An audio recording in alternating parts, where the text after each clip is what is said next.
मांझी के बाद चिराग पशुपति भी आए आर पार के मूड में। बीजेपी और नीतीश की बढ़ी टेंशन। लोकसभा चुनाव से पहले बिहार में बीजेपी की सत्ता में वापसी को भले ही पार्टी अपनी जीत समझ रही हो, लेकिन जिस तरह से महागठबंधन के साथ साथ एनडीए के अन्य नेताओं ने अपने कड़े तेवर दिखाने शुरू कर दिए हैं, उसकी वजह से ऐसा महसूस हो रहा है कि अचानक ही नीतीश कुमार के साथ साथ बीजेपी के लिए भी आगे की राह मुश्किलों भरी हो गई है। देखिए तो मांझी पहले से तेवर दिखा रहे थे, वहीं अब चिराग पासवान और पशुपति पारस ने बीजेपी के सामने ऐसी स्थिति खड़ी कर दी है जहां से पार्टी को अब जल्द ही कोई बड़ा निर्णय लेना पड़ सकता है।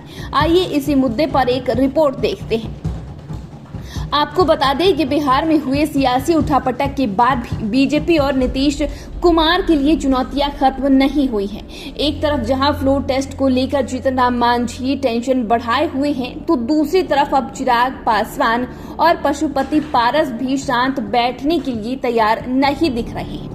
गौरतलब है कि चिराग पासवान ने मांझी का समर्थन करके यह संकेत दे दिया था कि छोटे दलों के साथ भी न्याय होना चाहिए। वहीं अब पशुपति पारस ने सीटों को लेकर अपनी डिमांड सामने रख दी है।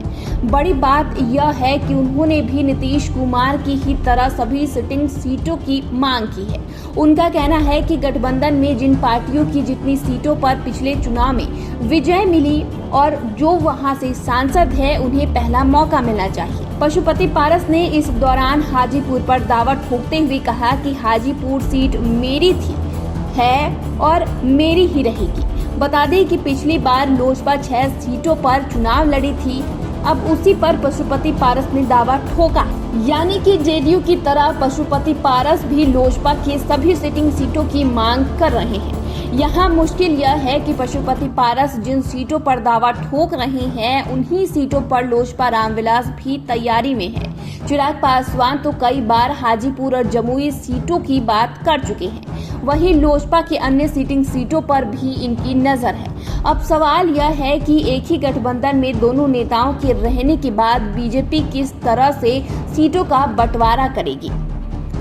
वहीं अब जिस तरह से एनडीए के हालात हैं, उसको देखते हुए अगर बीजेपी ने चिराग पासवान को नाराज किया तो महागठबंधन अपने दरवाजे खोले हुए है। वैसे भी नीतीश कुमार के एनडीए में आने के बाद से लोगों की नजरें चिराग पासवान पर हैं। जिस तरह से वे नीतीश कुमार के खिलाफ हमलावर रहे, ऐसे में इनके साथ गठबंधन होने की स्थिति में उनके लिए असहज समझा जा रहा है।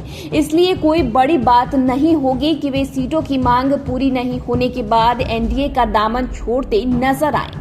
देखिए तो जिस तरह से चिराग पासवान राजनीतिक रूप से मजबूत होते जा रहे हैं, ऐसे में अगर वे बीजेपी के साथ अपने रिश्ते खत्म कर लेते हैं तो यह पार्टी के लिए किसी बड़े झटके से कम नहीं होगा। वैसे चिराग पासवान के पास पासवान जाति का 6% वोट समझा जाता है।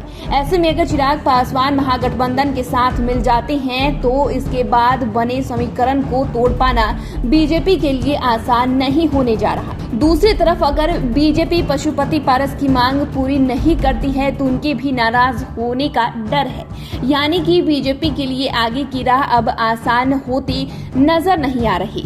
अब देखना यह है कि बीजेपी किस तरह से सीटों का बंटवारा करती है, साथ ही नीतीश कुमार के साथ मिलकर फ्लोर टेस्ट कैसे पास करती है। तो फिलहाल के लिए इतना ही। चैनल को सब्सक्राइब कर ले, फेसबुक पेज को लाइक कर ले। वीडियो देखने के लिए आपका शुक्रिया।